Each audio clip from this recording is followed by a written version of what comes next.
እሺ እኔ የሆነ መጽሐፍ እያነበብኩ ነው እና እሱ ነገር ላይ ነው ጥያቄ የምጠይቀው እና ጥቅሱንና ምዕራፉ እሰጣለሁ። አንተ እሱን ነገር ታስረዳኛለህ። ድምፅ አይሰማም። ምን አልከኝ? የሆነ መጽሐፍ እያነበብኩ ነው ታውቃለህ። እሺ እሱም ነገር ደግሞ ከሆነ ማይ ፍሬንድ ነው እና እሱ እያነበበ ነበረ። እኔ ለእኔ የሰጠኝና እሱን እያነበብኩት ነው። ከዛ መጽሐፉ ኢስላሚክ ነው ወይስ ጽሁፎች አሉ?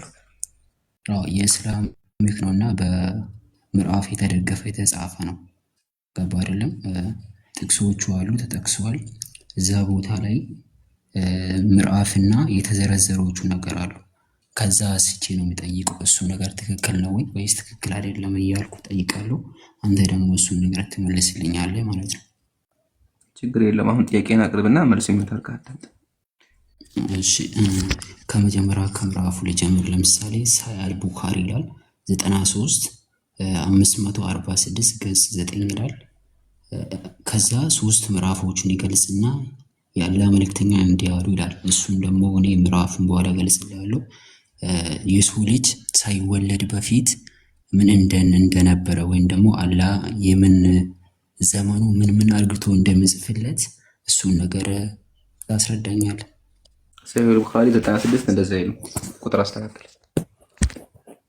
እሺ እንደ ሳሂህ ቡኻሪ 93 ነው 96 ነው 93 እንደዛ ይሉ።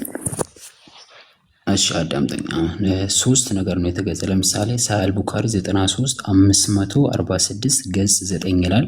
አሁንም ሳሂህ ቡኻሪ 55 596 ምንድን ነው? እሱ ቁጥሩ ነው መሰለኝ። ገጹ 9 ይላል። 93 ነው ያልከው። 93 የሚባል ቮሊዩም የለውም። 93 ገጽ። እሺ 500 ምን 500 መስመር ነው ምንድን ነው? የለም እንደዛ። እሺ እንዲህ ያደርጋል። ሳሂህ ቡኻሪ ካለ በኋላ 93 ብሎ ይጽፍና ሁለት ነጥብ ያደርግና 546 ያደርግና ከዛ ገጽንና 9 ብሎ ይጽፋል መጨረሻ ላይ። ከዛ በኋላ ደግሞ አሁንም ሳሂህ ቡኻሪ ይላል 55 ይላልና ከዛ ሁለት ነጥብ ወደ ታች ይጽፍና 549 ከዛ አንድ ቀስ በል እስኪ አንዴ። እንደ መሰለህ ሐዲስ ሲጻፍ በቁጥር አለው። ቁጥሩን ችግር የለውም። ቁጥሩን ሰውየው አላወቀው እንተው። ቁጥሩ ርዕስ አለው፣ ቮሊዩም አለው። ቮሊዩሙን ንገረኝ፣ የርዕሱን ባቡን ንገረኝ። አለቀ። ይሄ ነው። ሲቀጥል መጽሐፉ ስሙ ምንድን ነው? ይህ መጽሐፉ ምንም መጽሐፍነት የዚህ የሚል ላይ አልተገለጸም፣ ግን የቁርአን ስም የለውም መጽሐፉ። ቆይ አንዴ ስም የለውም። ይሄ ስም ብሎም ባይገለጽለትም ምን መሰለህ ራሱ ስም የለው መጽሐፍ። እሺ ቀጥል። ርዕሱ ምን ይላል ያልከው? አፍኖ እንደጻፈው ወገኖችን እንዲጻፉት አልገባኝም ፖይንቱ። እስልምና ጥያቄ ብሎ የጻፉት መጽሐፍ ነው ያመጣልኝ። ኦኬ ጥያቄ የወዳጅ አመር ጥያቄ ይላል። ምን የወዳጅ አመር ጥያቄ ነው የሚለው። እኔ ምን መሰለህ አሁን በቃ ተው ወዴት የወገንህን ይዘህ የመጣኸው ገባኝ። ችግር የለውም። እኔ አሁን ማለት ነው የሰውዬ መጽሐፍ ምናምን ሳይሆን እኔ ምዕራፉና የተጻፈውን ትክክል ነው ወይ ትክክል አይደለም ማለት ጥያቄ። እሺ ችግር የለውም። አሁን እንደ መሰለህ ግን ማንም ዝም ብሎ እየመጣ የጻፈው መጽሐፍ ከፍተህ ስም የለውም ራሱ ያልከኝ መጽሐፍ እሱን አንብበህ እሱን ጠይቅ በሙሉ አያስኬድም። አንተ አንብበውና ጥያቄ የሆነብህን እዚህ በኋላ ጥያቄ የሆነብኝ ብለህ ጠይቀን ሐዲስ ቁጥር ሰጠህ። እንደዛ ያባል ሐዲስ ቁጥር የለም። ሰው ዝም ብሎ እየጻፈልህ እየሸወደህ ያለው። ስለዚህ ለይተህ እዚህ ቦታ ጥያቄ ሆነብኛል ብለህ ሐዲሱን ከፈለክ አንብበው በተረጎምልህ መንገድ እና ከትክክለኛውን ክፍተህ እናሳያለን። ከዛ ይበቃል እንጂ ሙሉ መጽሐፍ እየከፈክ ይሄ እንደዚህ ልታሳድረው ዝም ብሎ ሰው የዋሸውን በሙሉ እንደዛ አያስኬድም። እና አንድ ጥያቄ መርጠህ ይሄ ጥያቄ ሆነብኛል ብለህ ጥያቄ ነግረህ። እሺ እኔ ባነበብኩት አሁን እኔ በአንብቤ በተረዳሁት በራሴ እሺ አንተ ጥቅሱ ስለምታውቅ ለምሳሌ አላህ ሰው ልጅ ሳይፈጥር በፊት ምንድን ነው በእናት ሆድ ውስጥ የሚጽፍበት?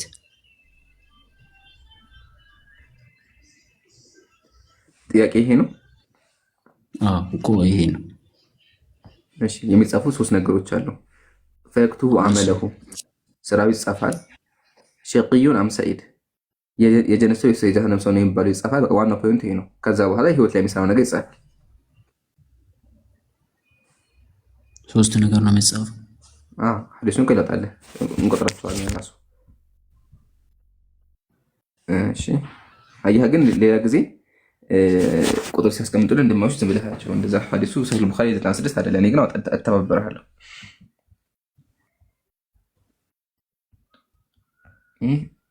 አመለ እሺ ግን እስከ ዛሬ ጥያቄ ምንድን ነው? እሺ ለምሳሌ እኔ ላንብብልና ማለት ነው።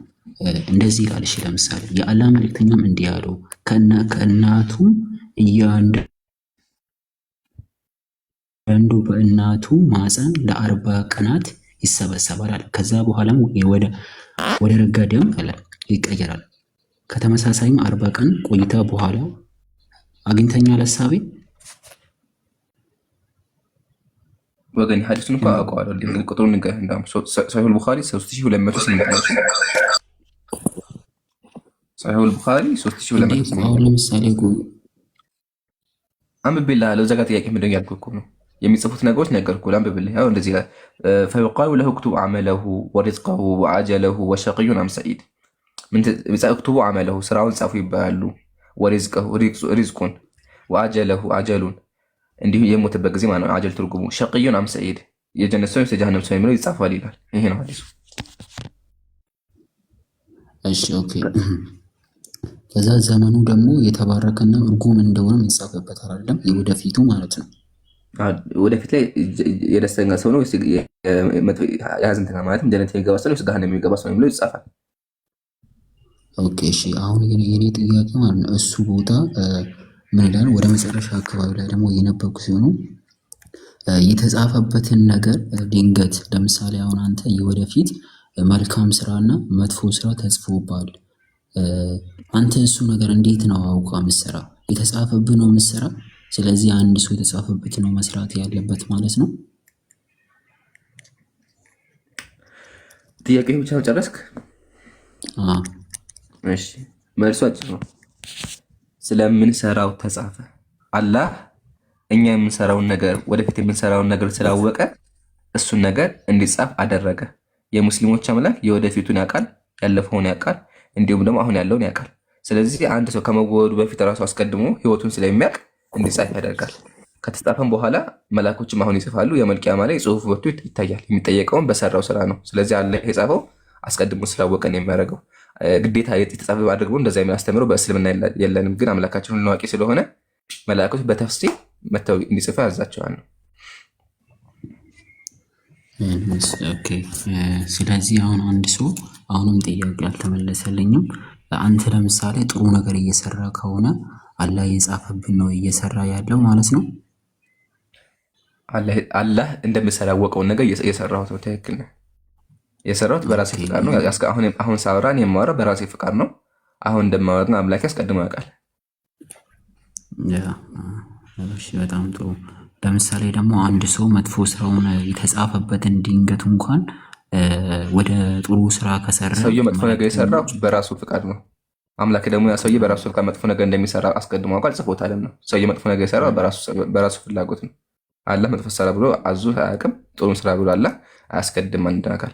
ካስገደደንማ ነፃ ፈቃድም የለም ብለም ይጠይቀናል። ተገደህ በሰራው ነገር እኮ አትጠየቅም። ስለዚህ ቁርአን ላይ ራሱ አንድ ሰው ተገዶ በሰራው ነገር አምላካችን እንደማይጠይቅ ተናግሯል። አንድ ሰው ተገዶ በሰራው ነገር አይጠየቅም።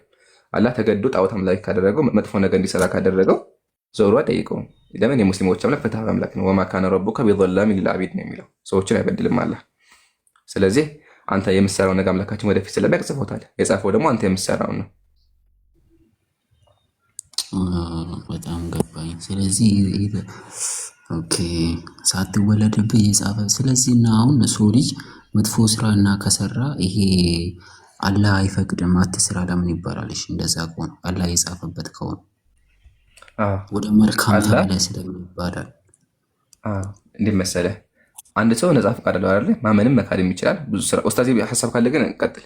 ምን የተነሳ መሰለህ ቀጥል ጨርስና እንትን እላለሁ። እሺ ላባሉን በደንብ እየሰማኸኝ ከሆነ አንድ ሰው ምድር ላይ ብዙ ነገሮችን ይሰራ አይደለ? አንተ መጥፎ ነገር ልትሰራ ታስባለህ፣ እኔ አስቆምሃለሁ። ምሳሌ ወደ እስልምና ላህል አይደለ? ይህን ሁሉ የምናደርገው በራሳችን ፍቃድ ነው። አንተ እኮ ለፊት መጥፎ ነገር ልትሰራ ትችላለህ፣ ላስቆምህም እችላለሁ፣ ልመክርህ እችላለሁ። አምላክ ደግሞ ይሄን በሙሉ ያውቃል ነው እያልኩ ያለሁት እንጂ ግዴታ መጥፎ ነገር ይሰራል ተብሎ ስለተጻፈ መጥፎ ነገር ይሰራ አይደለም እየተባለ ያለው። አምላክ ምሳሌ አንተ ዛሬ መክሬ ሙስሊም አላህ ካለ ሙስሊም ትሆን ይችላል አይደለ? አላህ ሙስሊም ያድርግህና ከጀሃነም ያወጣ። እኔ ሙስሊም ሁኜ ስለ እስልምና ባስተምህርን አንተ ሙስሊም ብትሆን ሙስሊም ስትሆን ያስገድድህ የለም። በራስህ ፍላጎትና በራስህ ፍቃድ ነው ሙስሊም የሆንከው። ግን አምላካችን ያስቀደመው ሙስሊም እንደምትሆን ያውቃልም ነው እንጂ ግዴታ ያ ሰውዬ መጥፎ ይሰራል ተብሏልና አትምከውት የሚባል ነገር የለም። ሲጀመር እውቀቱ እኮ አላህ ጋር ነው ያለው። አላህ እውቀቱን ለእኛ ነግሮን እገሌ እንትና ላብ የሚባለው ሰውዬ ገሃነም ይገባል፣ ኡስታዝ ወሂድ ጀነት ይገባል፣ እንትና ገሃነም ይገባል ቢለን ትክክል፣ ይሄም በደል ይሆናል። አንድ ሰው ውጤቱን ሳያውቅ ሳይማር አስቀድሞ ውጤቱ ከተነገረው በደል ነው። ትምህርት ቤት ልታስተምር ሄደህ መጀመሪያ ቀን ልታስተምራቸው ሄደህ አንተ እንትና ጨቡዴ አንደኛ ወጥተሃል፣ ቶሎሳ ሁለተኛ ወጥተሃል አትለውም ሳይማሩ። እንደዛ ካልካቸው በድልሃቸዋል። እንደው ብታውቀው ራሱ እውቀቱ ያ ተማሪ እንደሚወርቅ እውቀቱ ቢኖርህ እንኳን አታደርገውም።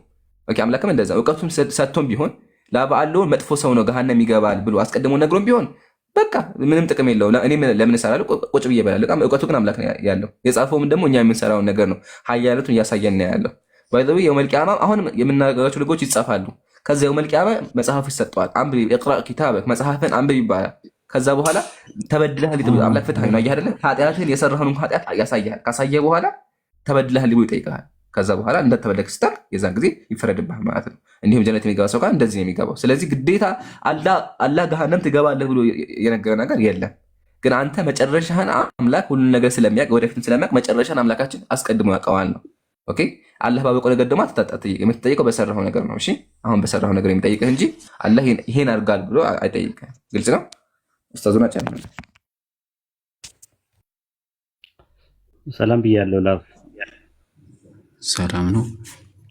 ኢየሱስን ይሁዳ አሳልፎ የሰጠው በፍሪዊሉ በገዛ ፈቃዱ ነው ወይስ ተገዶ ነው? ሐዋርያት 11:25 ላይ ባለው ጥቅስ መሰረት ምን አልከኝ? ይሁዳ ኢየሱስን በ30 ብር አሳልፎ የሰጠው በራሱ ፈቃድ ነው ወይስ ተገዶ ነው? እንደ ሮቦት በራሱ ፈቃድ ነው እንጂ ማንም አላስገደደም። ማንም አላስገደደም። ይሁዳ ወደ ገዛ ራሱ ስፍራ ይሄድ ዘንድ ይቺ አገልግሎትና ሹመት ሐዋርያት በተውበት ቦታ ሹም ይላል። በገዛ ራሱ ያደረገው ነገር ነው። ይሁዳ ኢየሱስን አሳልፎ እንደሚሰጠው አስቀድሞ ተጽፏል ወይስ አልተጻፈም? ተጽፏል። በመዝሙር ላይ መዝሙረ ዳዊት ምዕራፍ 41 ቁጥር 9 ላይ የሰላሜን ሰው የታመንኩት እንጀራዬን የበላብኝ በእኔ ላይ ተረከዙን አስነሳ ይላል። ዮሐንስ ወንጌል 13:18 ላይ መጽሐፍ እንጀራዬን የሚበላ በእኔ ላይ ተረከዙ አስነሳ ይላል ይፈጸም ዘንድ ነው አለ። አሁን ጥያቄ የሚነሳው ይሁዳ ኢየሱስን በ30 ብር አሳልፎ እንዲሰጥ ስለተጻፈ ነው ያሳልፎ የሰጠው ወይስ አሳልፎ ስለሚሰጠው ነው የተጻፈው? አሳልፎ ስለሚሰጠው ነው እንጂ አሳልፎ እንዲሰጠው አይደለም የተጻፈው። ያ ስለዚህ የተጻፈው ምንድን ነው? የአምላክ እውቀት ነው የተጻፈው ወይስ ይሁዳ አሳልፎ እንዲሰጠው ነው? የአምላክ ቃል ነው እንጂ የአምላክ እውቀት ነው። ኦኬ ጥሩ። አይ በቃ እንደዛ ከሆነ ይሄም የአምላክ እውቀት ነው የተጻፈው። ምንም ነገር ሁሉም ነገር ተጽፏል አይደል? ከፍጥረት በፊት ምንም ነገር ሳይፈጠር በፊት በእናንተ መጽሐፍ። አዎ። ስለዚህ መዝሙረ ዳዊት 139 ቁጥር ሁሉም ነገር ተጽፏል። ስለዚህ በእኛ መጽሐፍ ምንድነው ችግሩ? የአምላክ እውቀት ነው የተጻፈው። በጣም ኦኬ። እሺ አመሰግናለሁ። መዝሙር 139 ቁጥር 16 ያዙት። እሺ በቃ አሁን ተረድቻለሁ። በእኛ መጽሐፍ ቅዱስ ተደግፎ መመለስ ከሆነ ችግር የለውም። ኢስ ኦኬ።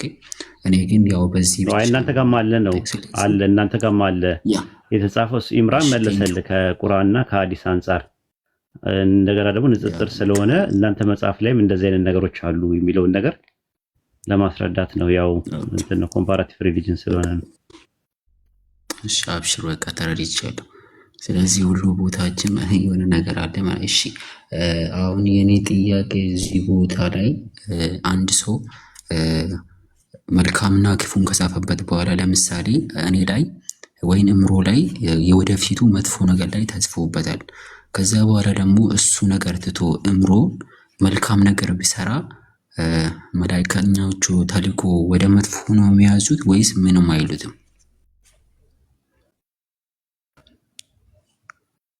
አምላክን ሁሉ አዋቂ ነው ብለህ ቀጥል። ኡስታዝ ምን እንደተጻፈ ተነግሮሃል ወይ? መላኢካው ምን እንደጻፈ በአንተ ላይ ተነግሯል? የምታውቀው ነገር አለ? እኔማ እየጠየቋችሁ ነው እንጂ እኮ እሱ የለም እውቀት ነው የተጻፈው ራሱ ማለት ነው። ይሁዳ ምዕራፍ 1 ቁጥር 4 ላይ ከብዙ ጊዜ በፊት ለዚህ ፍርድ የተጻፉ አንዳንድ ሰዎች ሾልኮ ገብተዋልና አለ። አስቀድሞ የተጻፉ ሰዎች አሉ። ይኸው የተጻፉ አሉ። የሚጠፉ ሰዎች ተጽፈዋል ራሱ ይሁዳ ምዕራፍ 1 ቁጥር 4 ላይ። ስለዚህ መጻፋቸው አስቀድሞ መጻፉ ችግር ከሌለው የተጻፈው የአምላክ እውቀት ነው ካልክ፣ በተመሳሳይ ሰውየው ምን እንደሚያደርግ አያውቀውም። እሱ ምን እንደሚያደርግ አስቀድሞ ተጽፏል። አስቀድሞ የተጻፈው ስለሚያደርገው ነው፣ እንዲያደርገው አይደለም። ስለሚሆን ነው፣ እንዲሆን አይደለም የተጻፈው። እንዲሆን በሆነው ነገር ላይ ያንተ ውሳኔ የለበትም። ገብቶሃል? አትጠየቅም ነበር። አንተ የምትጠየቀውና ቅጣትና ሽልማት የምትቀበለው አንተ ስለምታደርገው በተጻፈው ነገር ላይ ነው። አንተ ደግሞ ምን እንደምታደርግ የተጻፈው ነገር ደግሞ ለአንተ አልተነገረም። የአምላክ እውቀት ነው። የአምላክ እውቀት ደግሞ ምን እንደጻፈም አናውቅም። ራሱ ተጽፏል የተባለው እውቀቱን ነው። ቁርአኑ እንደዛ ነው የሚያስቀምጠው። በሰማይና በምድር ያለውን ያውቃል፣ ይህ በመጽሐፍ ተጽፏልና አለ። ይህ የሚለው እውቀቱ ነው። እውቀቱ ነው የተጻፈው። እንዳጠቃላይ መያዝ አለብህ። የተጻፈው ነገር ምንድነው ተብሎ ሰዎች ቢጠይቁ የተጻፈው ነገር የአምላክ እውቀት ነው። ከዛ ውጪ ምንም ነገር የተጻፈ ነገር የለም። ምን እንደተጻፈ ግን አናቅም ነው የኛ እንትናችን። እና አንዳንድ የቁርአን አንቀጾችን ብታያቸው ጥሩ ይመስለኛል ራሱ ማለት ነው። እና ይሄ ምንድነው እንትን ላይ አንድ ቦታ ላይ ምን ይላል መሰለ ሱረቱል አይ ቲንክ ምንድነው ሱረቱል ዩኑስ ምዕራፍ 10 ቁጥር 61 ላይ በምድርም ሆነ በሰማይ የምናኝ ክብደት ያክል ከጌታ እውቀት አይርቅም፣ ከዚያም ያነሰም የተለቀም የለም በግልጹ መጽሐፍ ውስጥ የተጻፈ ቢሆን እንጂ ይላል። አየው፣ ስለ እውቀት ነው። የጌታ እውቀት የተጻፈ ነው ብሎ ነው ያስቀመጠው። የተጻፈው ምንድነው? የአምላክ እውቀት ነው ተብሎ ነው የተቀመጠው ራሱ። ብዙ ቦታ ላይ እንደዛ እንትኖች አሉ እንደተጻፈ የተጻፈ ነገር የአምላክ እውቀት እንደሆነ። ሱረቱ ሐጅ ምዕራፍ 22 ቁጥር 7 ላይም እንደዛ ነው። አላህ በሰማይና በምድር ውስጥ ያለውን ሁሉ በእርግጥ የሚያውቅ መሆኑን አታውቅምን? ይህ አለ ማለት እውቀቱ በመጽሐፍ ውስጥ የተመዘገበ ነው ይላል። የተመዘገበው የአምላክ እውቀት ነው። ሱረቱ ጣሃ ምዕራፍ 20 ቁጥር 52 ላይም እንደዛ ነው የሚናገረው። እውቀቱ ጌታዬ ዘንድ በመጽሐፍ የተመዘገበ ነው ነው። ስለዚህ የተመዘገበው የአምላክ እውቀት ነው። የአምላክ እውቀት ደግሞ እኔ አላውቀውም፣ ምን እንደሚያውቅ ራሱ አናውቅም ራሱ። ስለዚህ ምን እንደጻፈም ብቻ ሳይሆን ምን እንደሚያውቅም ራሱ እኛ አናውቅም ነው። ስለዚህ በማናውቀው ነገር ላይ አጠቃላይ እውቀት ተመዝግቧል። ያ የተመዘገበው ስለሚሆን የተመዘገበ ነገር አለ፣ እንዲሆን የተመዘገበ አለ። እንዲሁም በተመዘገበው ነገር ላይ ያንተ ምርጫ የለውም። ወንድ፣ ሴት፣ አጭር፣ ረጅም፣ ቀይ፣ ጥቁር፣ አንተ የማትሸለምበት ማትቀጣበት ጀነትና ጀሃነም የሚባል ነገር የሌለበት ቦታ ላይ እሱ ላይ እንዲሆን የተጻፈው ነገር ላይ ጀነትና ጀሃነም፣ ማመንና መክዳት፣ መታዘዝና ማመጽ፣ መቀበልና ማስተባበል፣ እሺ ማለትና እምቢ ማለት የመሳሰሉ ነገሮች አንተን የሚመለከትና አንተን ዲሲሽን ሜኪንግ ፕሮሰስ ያለው ነገር የተጻፉ ነገሮች በአጠቃላይ የአምላክ እውቀት ናቸው። ወይም ደግሞ አንተ ስለምታደርገው ነው የጻፈው። ምን እንደጻፈው ግን አልተናገረም አለ። ይህን ይመስላል። ኢምራን ጨምርለት። የዘከለ ኡስታዚ አንድ ፖይንት ብቻ ቅድም ላነሳ የነበረው ሲጀመር አምላክን ሁሉን ያውቃል ብለኸው ሁሉን ነገር ያውቃል ካልክ በኋላ ግን የእሱ እውቀት ባይሳካ እያልክ እኮ ነው ያለው። እግዚአብሔርን የኔ እግዚአብሔር እኔ ወደፊት ምን እንደማድረግ ያውቃል ብለህ ከዛ በኋላ እውቀቱ ባይሳካ እያልክ ነው ያለው። ምሳሌ እግዚአብሔር አንተ ገሃነም ትገባለህ ብሎ ወይም ደግሞ አንተ ወደፊት እንደዚህ ታደርጋለህ ስለአንተ አውቋል። መቼም አያውቅም አትለኝም። እግዚአብሔር ያውቃል ሁሉን ነገር አይደል? አውቁ ግን የሆነ ቦታ ላይ አንተ ሙስሊም ብትሆን ስለዚህ እግዚአብሔር አምላክ አይደለም ማለት እኮ ነው። አምላክ ሁሉን ነገር አዋቂ ካልከው በኋላ እውቀቱ ባይሳካ ሲጀመር አይባልም። ዋናው ፖይንት ግን እውቀቱ እኛ ስለምናደርገው ነው እንጂ ግዴታ እንድናደርገው አይደለም የጻፈብን ነው። አምላክ አዋቂ ስለሆነ ያስቀመጡ ብሎ ኡስታዝ በደንብ ገልጾ ታሱ ላይ አልጨምርም። ብቻ ግን አምላክ ሁሉ አዋቂ ካልከው በኋላ እውቀቱ አይሳካ ማለት አችልም። ይሄ ራሱ ጥያቄው ፋላሲ ነው ለማለት ነው። ቀጥሎ ኡስታዝ ነው። እሺ ልቀጥል። ጥያቄው ይሰማል ድምጼ?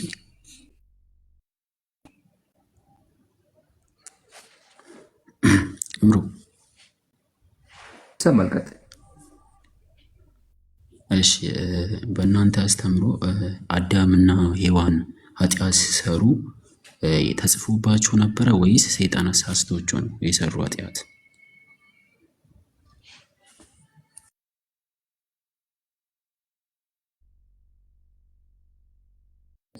ኡስታዝ ካለ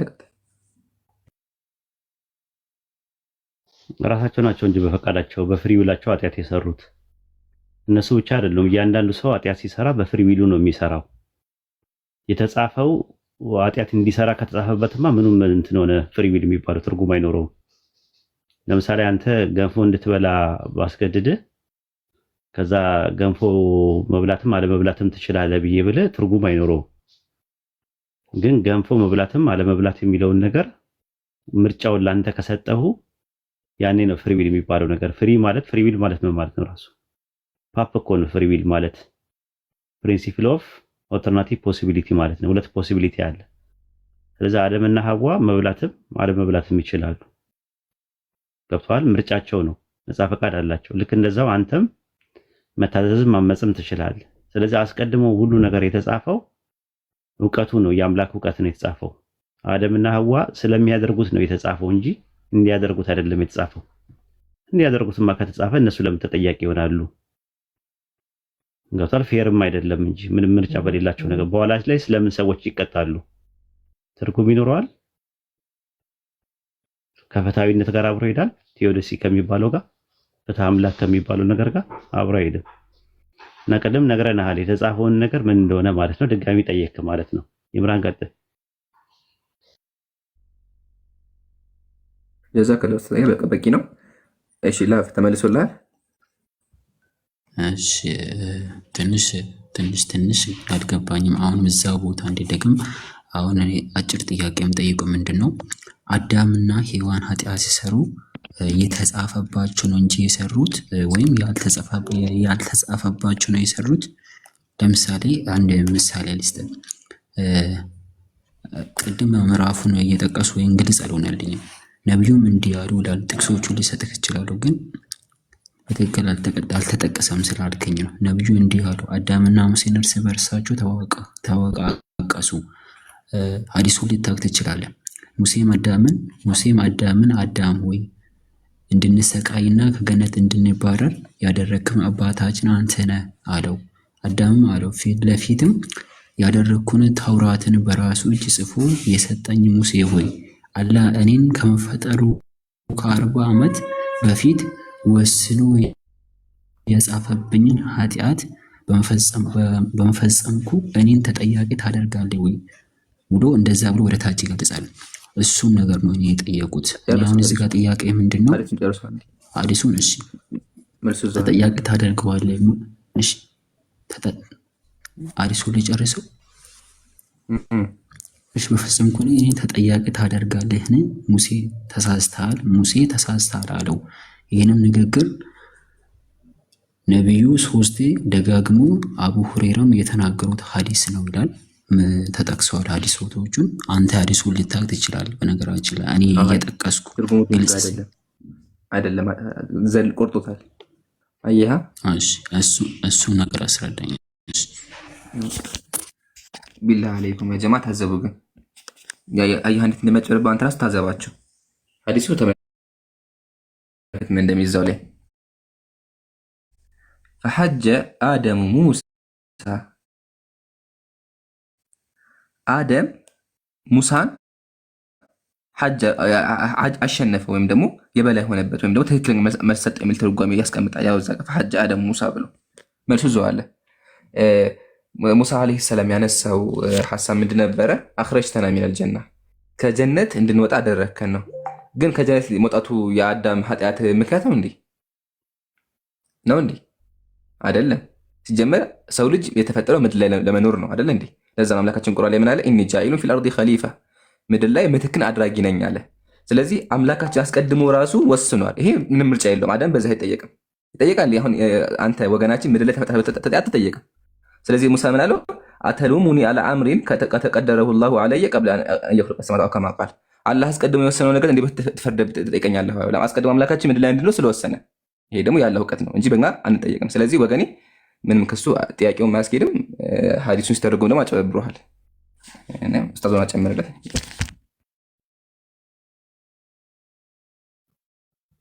ኦኬ አለ ላፍ ጀዛከላ ኢምራን ላፍ አለ። ኢማም ቡኻሪ መጽሐፍ 82 ሐዲስ 20 ላይ የሚናገረው አደምና ሙሳ ተሟገቱ ነው የሚለው። ሙሳ ለአደም አደም ሆይ ያዘዝከንና ከጀነት ያስወጣን አባታችን አንተ ነህ አለው። አደም ሙሳን ሙሳ ሆይ አላህ በቃላቱ የመረጠ ተውራትን በእጁ ጻፈልን። አላህ ከመፈጠሬ ከ40 ዓመት በፊት በወሰነብኝ ትወቅሰኛለህ ይላል። ምንድን ነው የወሰነው? አደም ከመፈጠሩ ከ40 ዓመት በፊት ምንድን ነው የወሰነው? ምንድን ነው የወሰነው? ላብ ሚዩት አንሳ አለ ምንድን ነው የወሰነው? ከ40 ዓመት ሙሴ ማነው አደም ከመፈጠሩ ከ40 ዓመት በፊት ምንድን ነው የወሰነው? አላህ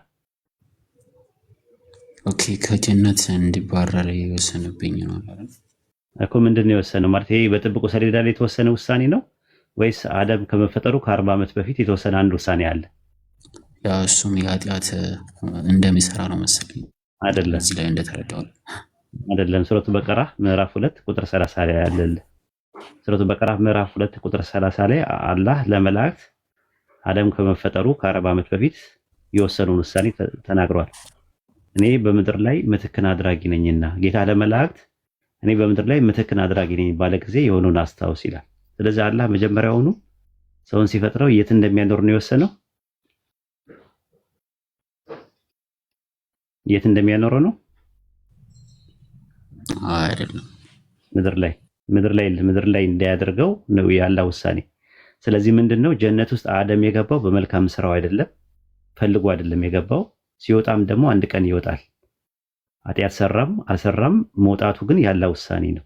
መቼ ነው የወሰነው? አደም ከመፈጠሩ በፊት ከ40 ዓመት በፊት ለመላእክት ያላቸው ያንን ነው። ስለዚህ ያ ውሳኔ ነው በቃ የወሰነው። የኔ ምርጫ የለበትም፣ ከጀነት የመውጣቴ የኔ ምርጫ የለበትም። አላህ አስቀድሞ ከ40 ዓመት በፊት ለመላእክት ነግሯቸው ነበረ። ስለዚህ ጀነት ውስጥ ፈተናውን አለፈም አላለፈም ለጊዜው ነው የገባው። ፈተናውን ቢወድቅም ቢያልፍም መውጣቱ አይቀርም። አሜሪካ ብትሄድ አሜሪካ ውስጥ እንትን ብትል ከአሜሪካ ትወጣለህ ተብለ ውሳኔ ቢወሰን እንዴት የምትወጣበት አወጣጡ ግን ምክንያቶቹ የተለያየ ቢሆኑ መውጣት ትወጣለህ ካለ ትራምፕ ትወጣለህ። መውጣቱ ያንተ ምርጫ የለበትም። ነገር ግን ያወጣጡ ጉዳይ ቀደም ብለም ልትወጣም ትችላለህ። አንተ የሆነ አላህ ይጠብቅህና የሆነ ወንጀል አንድ ሰው ቢሰራ ቀድሞውኑ ዲፖርት ሊያደርገው ይችላል።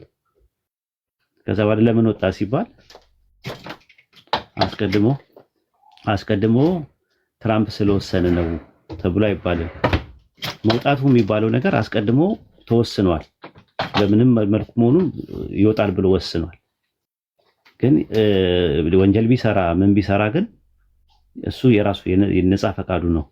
ትራምፕ አይደለም የሚጠየቀው፣ ሰውየው ነው የሚጠየቀው። ስለዚህ አላህ ከ40 ዓመት በፊት ለመላእክት ምንድነው ያላቸው? ሱረቱ በቀራ ምዕራፍ 2 ቁጥር 30 ላይ ጌታ ለመላእክት እኔ በምድር ላይ ምትክን አድራጊ ነኝ ባለ ጊዜ የሆነውን አስታውስ ይላል። ሱረቱ አንዓም ምዕራፍ 6 ቁጥር 165 ላይ እርሱ ያ በምድር ላይ ምትኮችን ያደርጋችሁ ዘንድ በሰጣችሁ ጸጋ ሊፈትናችሁ ከፊሉን በከፊሉ በደረጃዎች ከፍ አድራጊ ነው ይላል። እና ከዛ አንፃር ነው የመውጣቱ ነገር ፈልጎት አይደለም። በመልካም ስራው አንድ ሰው ጀነት ውስጥ ይገባል። ከጀሃነም ደግሞ እንዲሁ በመካዱና በማመፁ ይገባል አይደለ? አምኖ አማኝና ካዲ ነው የሚገባው። አደም ግን ጀነት ውስጥ ሲገባ ያን የገባው ለጊዜው ነው የገባው። ሲገባም ደግሞ በመልካም ስራው አይደለም የገባው፣ ስላመነም አይደለም፣ ፈልጎም አይደለም። ያለ ፍላጎቱ ገባ። ከገባ በኋላ ግን እዛ ውስጥ ለፈተና ነው። የፈተናው ቆይታ ቢያልፍ ያንን ዛፍ ባይበላም እንትን ይላል። አደምና ሐዋ ጀነት ዛፉን ሲከበሉ ምን ይሆናሉ ነው የሚለው? ከጀነት ትወጣላችሁ ነው የተባለው ወይስ ከበደለኞቹ ትሆናላችሁ ተብሎ የተባለው? ላብ ምን በመጽሐፍ ቅዱስ ነው ወይስ ሱረቱ በቀራ ምዕራፍ 2 ላይ? እሱ ቦታ ግን አላነበብኩትም እኔ። 2:36 ላይ አደምና ሐዋ ዛፉን አትብሉ አላቸው። ከበላችሁ ግን ከበደለኞች ትሆናላችሁ ነው ያላቸው እንጂ ከጀነት ትወጣላችሁ አይደለም ያላቸው። በደለኞች ደግሞ የተዘጋጀላቸው ቅጣት አለ። ስለዚህ ያንን ቅጣት ምን ያለ ይቀጡ ነበር አደምና ሐዋ። ያ እንዳይቀጡ ምን አደረጉ? ንስሐ ገቡ ማለት ነው። ወደ አላህ በንስሐ ተመለሱ። በድለናል፣ ባትምረን ደግሞ ከከሳሪዎች እንሆናለን ብለው ተውበት አደረጉ። አላህ ደግሞ ንስሐቸውን ተቀበላቸው። ከዚህ በኋላ ጀሃነም የሚባል ነገር አይገቡም ማለት ነው። በመጥፎ ስራቸው በማመጻቸው ማለት ነው። በእናንተ እምነት አዳምና ሔዋን ዛፉን ቢበሉ ምን ይሆናሉ ተብሎ ነው የሚባለው? ሞትን ትሞታላችሁ ነው የተባለው። ከጀነት የወጡት ለምንድን ነው? ምን አድርገው ነው? ኃጢአት ስለሰሩ ነው። ማስረጃ ይኖር ይሆን? አዳምና ሔዋን በእናንተ ከገነት የተባረሩት ኃጢአት ስለሰሩ ነው የሚል ምን ላይ ይኖር ይሆን? እስቲ ይምራን እስቲ ክፈትለት።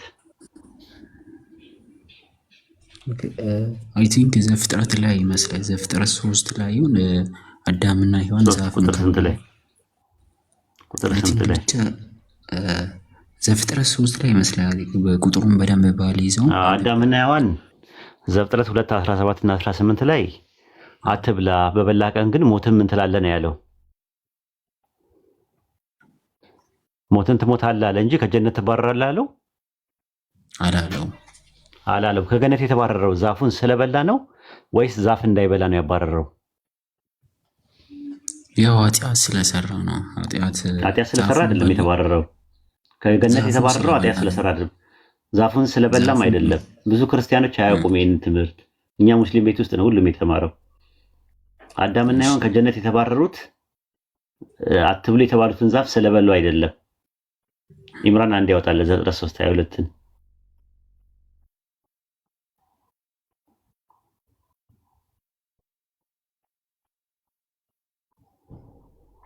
ኦሪት ዘፍጥረት 3:22 እና 23 ላይ ማለት ሰይጣን አዳምና ሔዋን ጋር መጥቶ ሶስት ነገር ነው ያላቸው። ብትበሉ አይኖቻችሁ ይከፈታል፣ እንደ አምላክ እንደ አማልክት መልካምና ክፉን ታውቃላችሁ፣ እንደው ደግሞ አትሞቱም ነው ያላቸው። ስለዚህ ልክ ሲበሉ አይኖቻቸው ተከፈተ፣ እንደ አማልክት መልካምና ክፉን አወቁ። አሁን ቀጥሎ ለዘላለም ሊኖሩ ነበረ። አየው ይታያል። እግዚአብሔር አምላክም አለ አዳም መልካምና ክፉን ለማወቅ ከኛ እንዳንደሆነ አሁንም እጁን እንዳይዘረጋ ደግሞም ድጋሚ ማለት ነው ከሕይወት ዛፍ ወስዶ እንዳይበላ ለዘላለም ሕያው ሆኖ እንዳይኖር። ስለዚህ እግዚአብሔር አምላክ ከኤደን ገነት አስወጣዋል። ከኤደን ገነት ያስወጣው የሕይወትን ዛፍ ምን እንዳይል ነው? ምን እንዳይል ነው? ላፍ እንዳይበላ ነው እንጂ ስለበላ አይደለም። ስለዚህ አዳም መልካምና ክፉ የሚያስታውቀውን ዛፍ ስለበላ ነው ከጀነት የተባረረው የሚል ትምህርታችሁ መጽሐፋችሁ ላይ የለም። እንድታውቀው አዳምና ሔዋን የተባረሩት የሕይወትን ዛፍ እንዳይበሉ ነው እንጂ መልካምና ክፉ የሚያስታውቀውን ዛፍ ስለበሉ አይደለም። መልካምና ክፉ የሚያስታውቀውማ ስለበሉ በበላ ቀን ትሞታለህ አላቸው። በዛው ቀን ሞቱ፣ መንፈሳዊ ሞት። ግን ገነት ውስጥ ነበሩ፣ አልወጡም። ከገነት የወጡት ግን እንዳይበሉ ነው፣ ዛፉን እንዳይበሉ ነው። እንደ ተጨማሪ እውቀት እንድትይዘው ነው። ኦኬ ይመራል።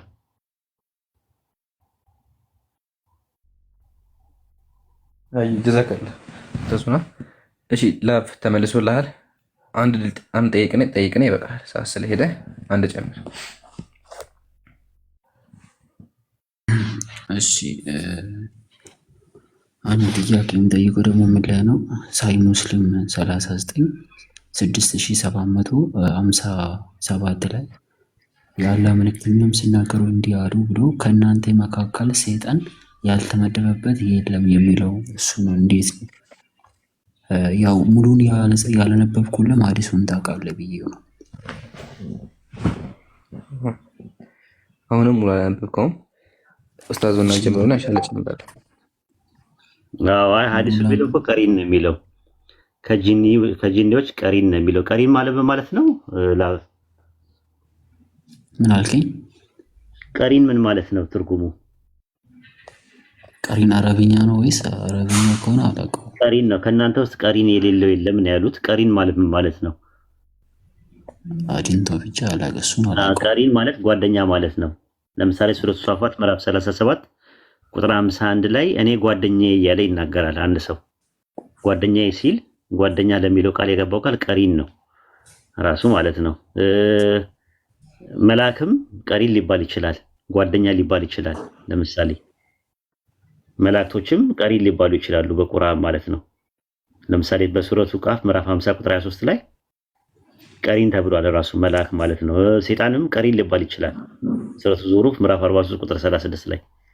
ስለዚህ ቀሪን ማለት ጓደኛ ማለት ነው። ይህን ተመለከተ ከሄድክ ረሱል ሰለላሁ ዐለይሂ ወሰለም በሐዲስ ላይ ኢማም ሙስሊም መጽሐፍ 52 ሐዲስ 62 ላይ ሲናገሩ ምንድን ነው ያሉት?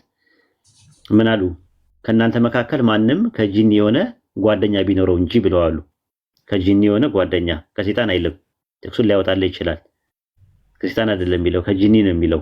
አይተው ከሆነ አሁን ጂኒ ማለት ሴጣን ነው የሚለውን ነገር በእናንተ ፕሪንሲፕል ኦፍ አንደርስታንዲንግ ስለተያዘ ከዛ ሰሃባዎች ምን አሉ? የአላህ መልእክተኛ ሆይ ሰለላሁ ዐለይሂ ወሰለም እርሶም ቢሆኑ አሉ እሳቸውም እኔም ብሆን ግን አላህ በእርሱ ላይ ረድቶኝ በመልካም ቢሆን እንጂ እንዳያዘኝ አስልሞታልና ብለዋሉ ይላል።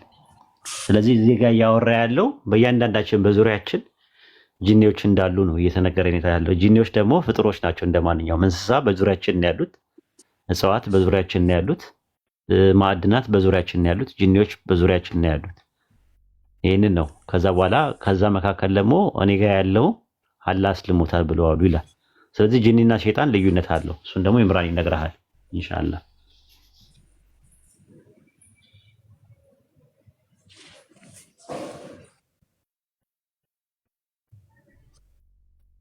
ሚነል መላኢካ ነው የሚለው ከመላእክ የሆነ ቀሪንና ከጂን የሆነ ቀሪን ነው የሚለው። ክርስቲያኖች ይቆርጡና ከጂን የሚለውን ብቻ ያመጣሉ። ስለዚህ ጂን አለባችሁ ይላሉ። ይሄ ውሸት ነው፣ ውሸት ነው። ለምሳሌ መላኢካን ብሎ አስቀምጠዋል። ኡስታዝ ገልጾታል። በእኛ አካባቢ ምኖች አሉ፣ መላእኮች አሉ፣ ፍጥሮች አሉ፣ ጂኖችም አሉ አይደለ? እሺ ታዲያ መላእኮቹ ምን ያደርጋሉ ነው? መላእኮቹ ምን ያደርጋሉ ስንል አምላካችን ቁርአን ምን አለ? ተተነዘሉ ዐለይሂሙል መላኢካ አላ ተኻፉ ወላ ተሕዘኑ፣ መላእኮች በእነሱ ላይ ወርደው አትፍሩ እያሉ ያበስሯቸዋል። ስለዚህ መላእኮች ሙስሊሞች ላይ ያወረዱ ሙስሊሞችን ያጠነክሯቸዋል። አይ አይደለ? ጂኖች የተባሉት ደግሞ በቻላቸው አቅም ምን ያደርጋሉ? ሰዎችን ወደ መጥፎ ነገር ለመገፋፋት ይሞክራሉ ነው። ይሄ ደግሞ የትኛውም ሰው ላይ አለበት። ስለዚህ እኛ አካባቢም አሉ፣ ጥርጥር የለውም። ግን መላኢካ የሚለውንም ለምን ቆረጣችሁት የሚል ጥያቄ ነው። ግን አይ አይደለ? ሲያመጡ ራሱ ሐዲስን ቅድም ቆርጠውታል። አሁንም እየቆረጡ ነው የሚያጭበረብሩ ማለት ነው።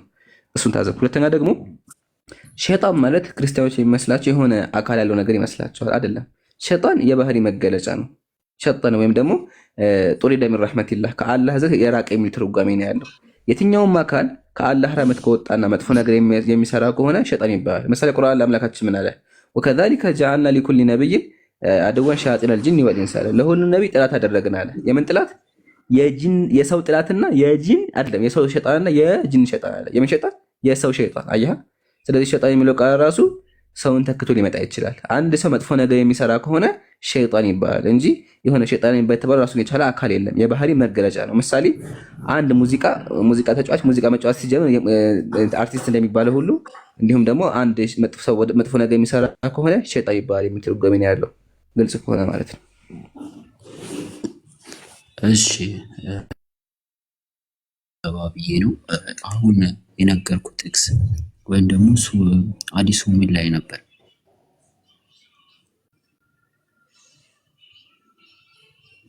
ኢማም ሙስሊም ላይ ነው ያለው። ኢማም ሙስሊም መጽሐፍ 52 ሐዲስ 62 ላይ።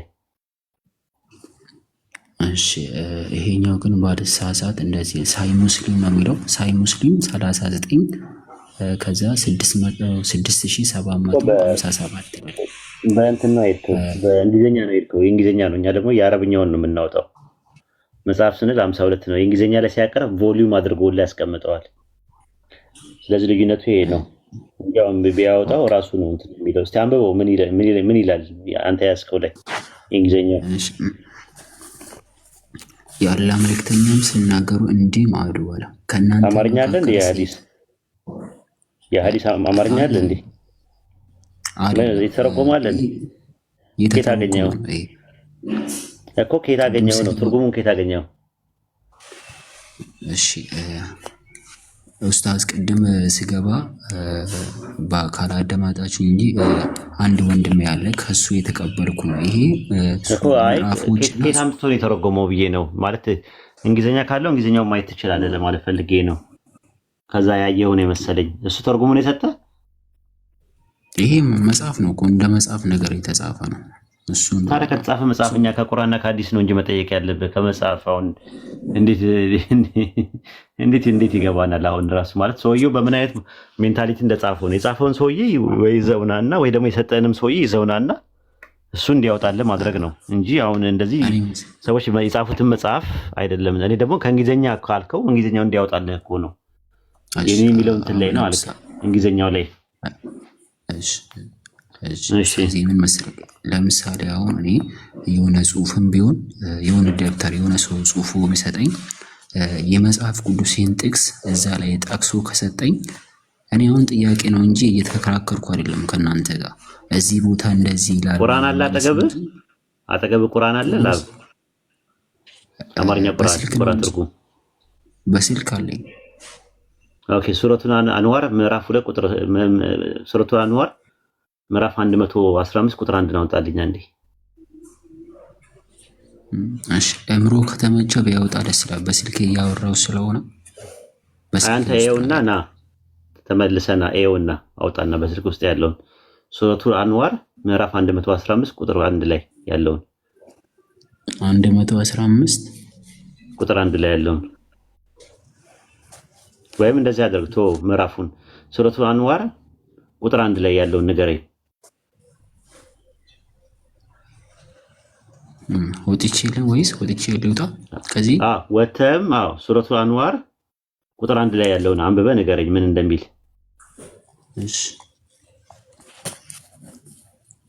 ሱረቱል አንዋር አንድ ነው አይደል መልከኝ? ቁጥር 1 ላይ ቁጥር 1 ላይ አይተና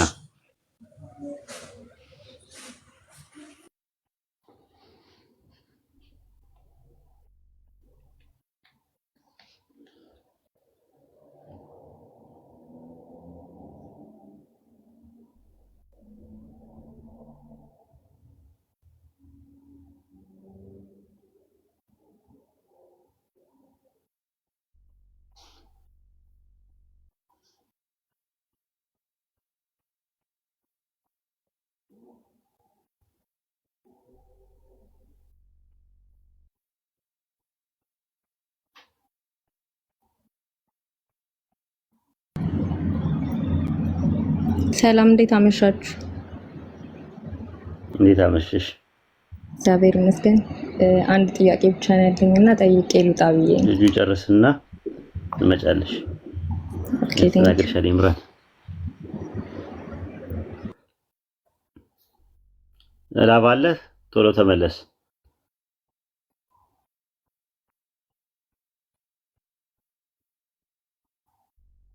እሱ እስኪመጣ ድረስ አንቺ ለጠየቅሽ ጥያቄ ከመጠየቅ ይቻላል።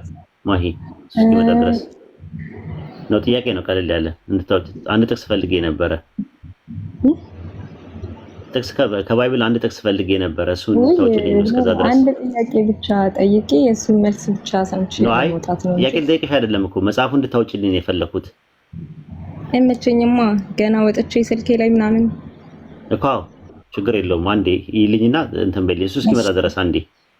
እሺ መጽሐፈ ጨባሪቆስ ምዕራፍ 4 ቁጥር 1 ላይ አውጭልኝ። አንቺ ደግሞ ከባይብል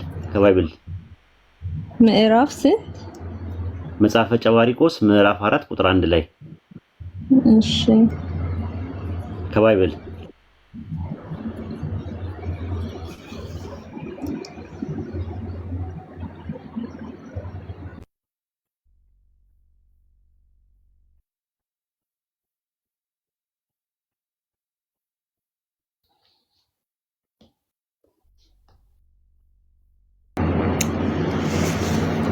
አንድ ጥያቄ ብቻ ጠይቄ በጣም መቆየት ስለማልችል ነው ከይቅርታ ጋር ከቻላችሁ።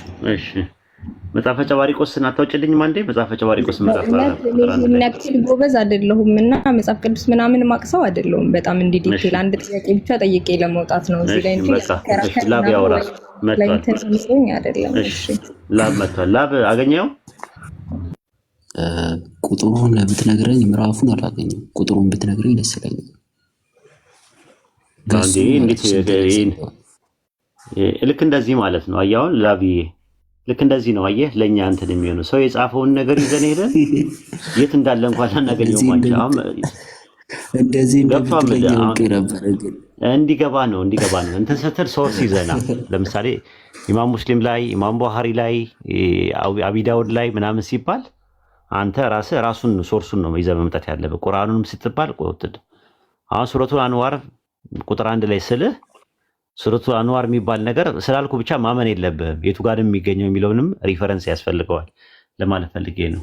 እሺ በባይብል ላይም እንደዛው መጽሐፈ ጨባሪቆስ ምዕራፍ 4 ቁጥር 1 አውጣ እዛ ላይ ያነበብኩት አንድ ሰው ቢል አንተ ማታውቀውን ነገር ማለት መጽሐፉ ላይ የሌለ ነገር ሲያወራብህ ወይ ቁጥሩና ምዕራፉን ተሳስተዋል ወይ ምናምን ነገር ስላለና ለወደፊቱ ተዘጋጅተና